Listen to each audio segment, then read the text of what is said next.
is there such a thing as a common piece of kryptonite for people who want to be more intentional in their food and habits? Or is this as varied as the people you work with? If it's common, is there a top 3, top 5, top 10, something like that, like list of things to avoid or something like that to help set people up for success? Yeah. Kryptonite, it does kind of depend. I would say most common would be sugar. Other things, honestly, like, and I've seen this especially with binge eaters, peanut butter.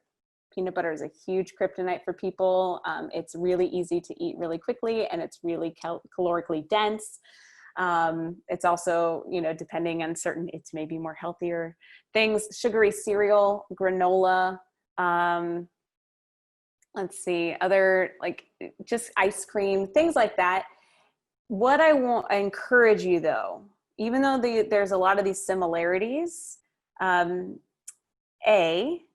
it's all in the way you think about it first. I know a lot of people like to say, well, there's this sugar addiction and all this processed food, and like they're making it really highly palatable and we can't do anything about it. I'm like, and I understand that, but if you're still eating slowly and really eating consciously and like putting the cookie on a plate and, you know, making it an experience, I promise you'll eat less. But so one thing is this self-fulfilling prophecy. Be very conscious of your language. So I used to like, I would say like, well, whenever I eat peanut butter, I always overeat it. Whenever I have a cookie, whenever they bring chips out on the table, I always eat all the chips. Whenever, you know, it's up to you, like, to recognize that language and switch it to say, I used to struggle with this. I used to struggle with this, and make that your new pattern. The other thing the big reason why we struggle with these things, 2 big reasons. Number one, they're highly palatable, and like that makes sense from a survival mechanism, right? So if we've been dieting, if we've been really restrictive with our calories or with our foods, our body wants energy, especially if you've been really restrictive with your calories. I don't know why women get in this idea, I need to only have 1,200 calories. By the way, 1,200 calories is what a 3 and a 4-year-old need to survive. You deserve more calories than a 3 and a 4-year-old. Let's just put that there.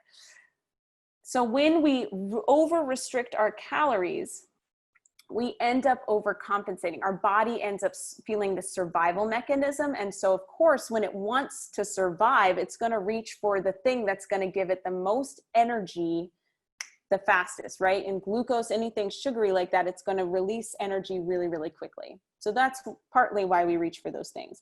The other reason is because we've labeled them as unhealthy. We've labeled them as forbidden. We've labeled them as bad foods. And then whenever I tell, it's like, so let's see, all we wanted was to Netflix and chill, right? Until you were told for months that all you could do was Netflix and chill, right? So like whenever you're told you can't have something or you can't do something, it's the human condition. You feel deprived and you're gonna want it more. So stop putting these labels on those foods and just really ask yourself if you actually want it. Give yourself unconditional permission. And like, so then you can go out for pizza, and here's the best part. If you don't eat it all, guess what? You can totally take it home and you can have another slice tomorrow or later. You're an adult, you can totally have it. You're not a bad person for having it, but you may ask yourself, like, do you really even want it?